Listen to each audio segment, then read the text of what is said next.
It began like any other business trip. Martin Lewis, a 47-year-old insurance claims adjuster from Portland, had driven hundreds of miles without incident. He was used to empty roads, silent motels, and vending machine dinners. But something about this stretch of Route 11 in Northern California felt heavier. He couldn't shake the sensation that something was pressing on his chest, even though the heater was off and the windows were slightly cracked. Around dusk, a low, rolling fog began to spill across the two-lane highway like a living thing. It was thick, unnatural, the kind of mist that swallows light and sound alike. Martin squinted through the windshield as his headlights fought the encroaching white wall, when a flickering road sign appeared. Detour, Old Pine Mill Road. He had no choice but to take it. The main road was closed due to a mudslide. GPS rerouted him with a robotic coldness, and he turned reluctantly, tires crunching onto the gravel path. He didn't know then that the fog had already chosen him. Old Pine Mill Road was lined with scattered homes, the kind built in the 50s and long forgotten. Some had broken windows. Others were swallowed by overgrown yards. Yet, a few still looked strangely intact, like someone had just stepped out for milk. There were no streetlights, no signs of life, only the fog, curling around porches, drifting between swing sets, sliding under doors. Martin slowed down, his fingers tightening on the steering wheel. He glanced at his phone. No signal. As he drove further in, something began to unsettle him. The fog wasn't just heavy, it was quiet. Too quiet. No frogs, no crickets, no rustling leaves. It was like the world was on mute. He rolled down his window slightly to listen, but heard nothing. Then, just as he passed a faded blue house with a child's bicycle tipped over on the lawn, he heard it. Laughter, a child's giggle, sharp, echoing, and distinctly out of place. The giggle faded into silence. Martin slammed the brakes, heart thudding. He stared into the fog, seeing nothing but shifting grey. Then a shape emerged. A woman standing at the edge of the road. Her dress looked dated, 1950s style, and soaked with moisture. She didn't move. Her head was slightly tilted, as though she were listening for something. Martin's instinct screamed at him to drive, but his hands stayed frozen. The woman raised her arm, pointing down a side street shrouded in fog. Her mouth moved but produced no sound. Then she stepped backward into the mist and vanished like steam. Martin cursed under his breath, shaking. "What the hell is going on?" he muttered, before turning down the road she'd indicated. Against all reason, the street was narrower, houses even more dilapidated, but one caught Martin's eye. A modest brick house with a porch light flickering. It was the only light he'd seen since the detour. With nowhere else to go, and anxiety bubbling in his throat, he parked the car and knocked on the door. It creaked open. The air inside smelled of dust and something faintly metallic. On the wall, just past the hallway, hung an antique clock. Its hands were ticking backwards, tick, tick, tick. A voice called out, soft and raspy, "You came late." "They don't like that." Martin turned sharply. A man stood at the end of the hallway, barely visible in the dim light. His eyes were wide, bloodshot, and filled with fear. Martin stepped inside, uncertain whether to apologize or run. The man didn't move, just stared at him with trembling lips. "The fog brought you here," he whispered. "It does that to the lonely ones." Martin's breath caught. "What do you mean, it? What is this place?" The man didn't answer. Instead, he pointed toward the window. Martin followed his gaze. There were faces in the fog, pale, distorted, pressed against the glass like melting wax. Children, old men, women with hollow eyes. They didn't blink, didn't breathe. They just watched. Martin staggered back, knocking over a lamp. When he looked again, the window was empty, but the fog had thickened. He fled the house, panting, heart racing. His car, thankfully, still sat outside, but when he turned the key, nothing. Dead. The fog wrapped around him like a shroud. Then, without warning, his mind filled with a memory he had never lived. It was a dinner table, a family, smiling, laughing, a woman who looked like the one in the road, a child giggling, a sudden fire, screams, then silence. The images vanished as quickly as they came, leaving Martin gasping. The fog wasn't just hiding things, it was showing him something, feeding him pieces of past that didn't belong to him. He stumbled down the road, searching for any break in the fog, and then, as if nothing had happened, the mist began to lift.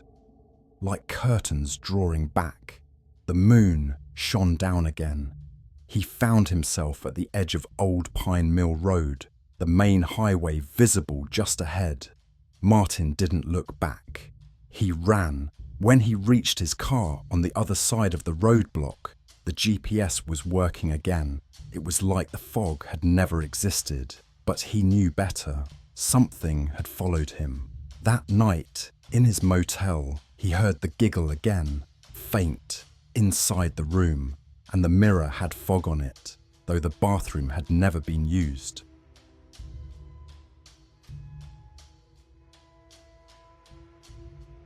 If you ask anyone from the quiet town of Larkswood about the morning of October 18th, 1957, you'll notice something change in their eyes. Something distant, heavy. They won't look you in the face when they answer, if they answer at all.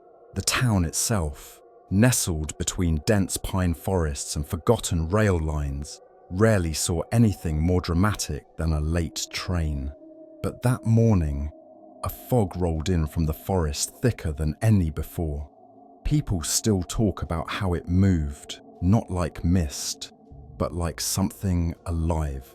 Martin Hale, a 42-year-old electrician and father of two, was the first to report something strange. He'd left for work before dawn and found the road completely swallowed.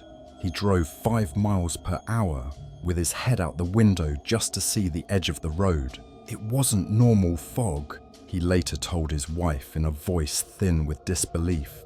It pressed against the car like it was watching me. By 7 a.m. the town was paralyzed. Children waiting for school buses disappeared into the fog, only to turn back minutes later, shaken, insisting they'd heard whispering. Soft, rhythmic, almost like chanting. It said my name, one child told the sheriff, but no one believed her. Not yet. Storefronts stayed closed, their owners peering through frosted glass. Radios flickered in and out, static devouring every frequency. The fog had reached the church by then. Reverend Simmons, a man not prone to hysteria, burst into the town hall an hour later, white as chalk.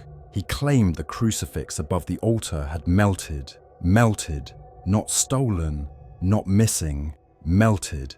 As the fog thickened, a low hum began to fill the air, like the vibration of a distant engine. No one could find its source. People described the sensation of their skin crawling, as if invisible insects danced beneath the surface.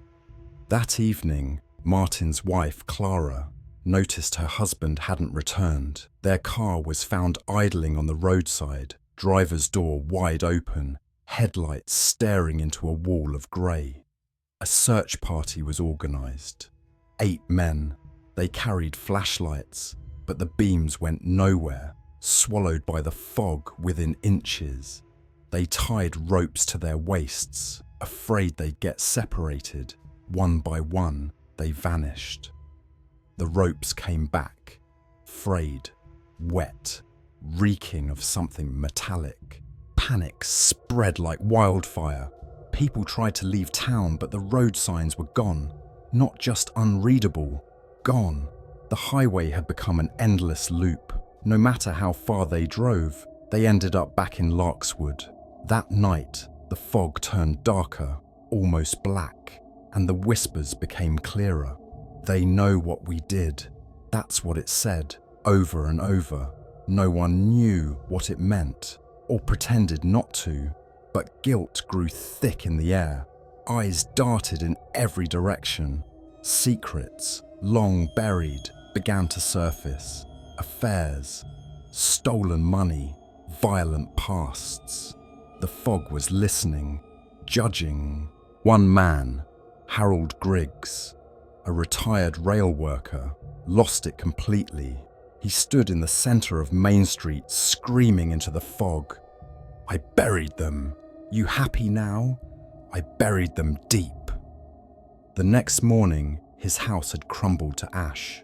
Not burned, just collapsed into a fine, cold powder. People stopped speaking aloud. Children were taught to mouth their words. It didn't help. The fog could hear thoughts, could feed off fear, and it was growing. Every day, it reached further into the woods, swallowing the old train yard, the cemetery, even the reservoir. Animals vanished, trees blackened. Desperate, the townsfolk gathered in the old church, hoping to pray, to reason with it, or maybe just to die together.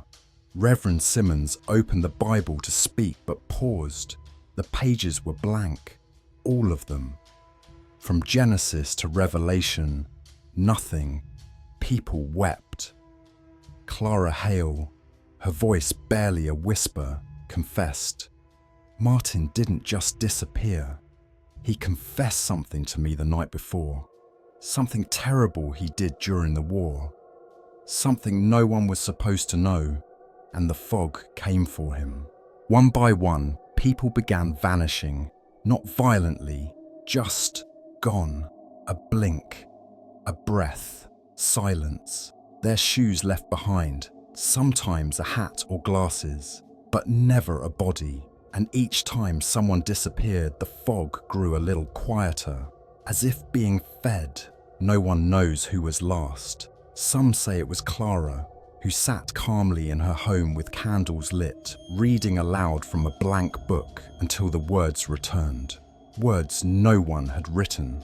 Others say it was the sheriff, who recorded everything in a leather-bound journal that was later found buried under the floorboards of the town hall, sealed shut with wire. Today, Larkswood is nothing but a name on old maps. No buildings remain, no ruins, no graves, just forest and silence. The fog still comes some mornings, creeping between the trees, thick and slow. Hikers say they hear whispers. Some don't come back, but sometimes, just sometimes, someone finds that old leather journal, and when they open it, the first page reads, "Do not lie, the fog remembers."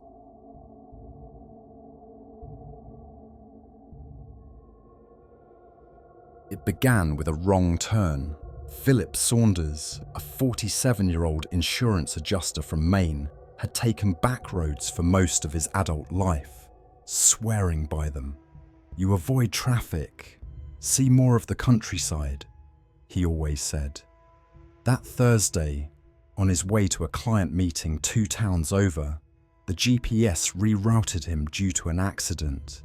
He didn't question it, but 10 minutes later, he found himself driving through a narrow, cracked asphalt road flanked by dense woods.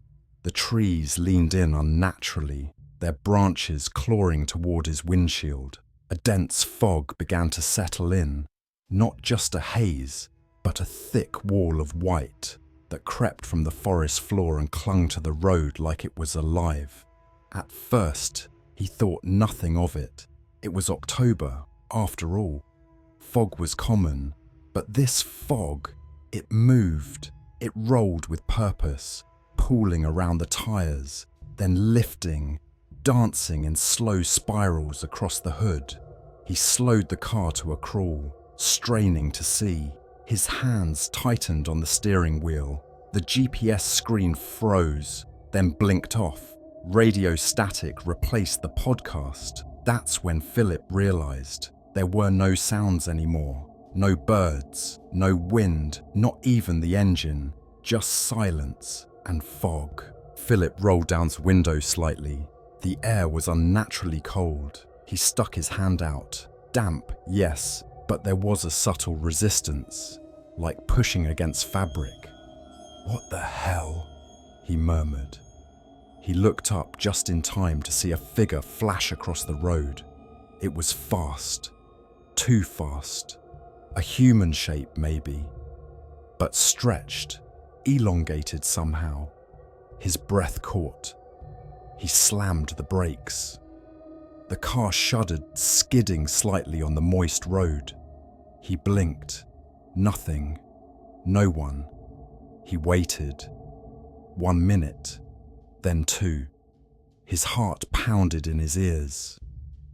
With a shaky hand, he reached for his phone. No signal. "Great," he muttered. He leaned back, trying to rationalize. Maybe a deer, maybe shadows playing tricks. But deep down, something told him this was different. This was wrong. Something old lived in this fog. After deciding to keep moving, Philip drove at a snail's pace, but the fog was thickening.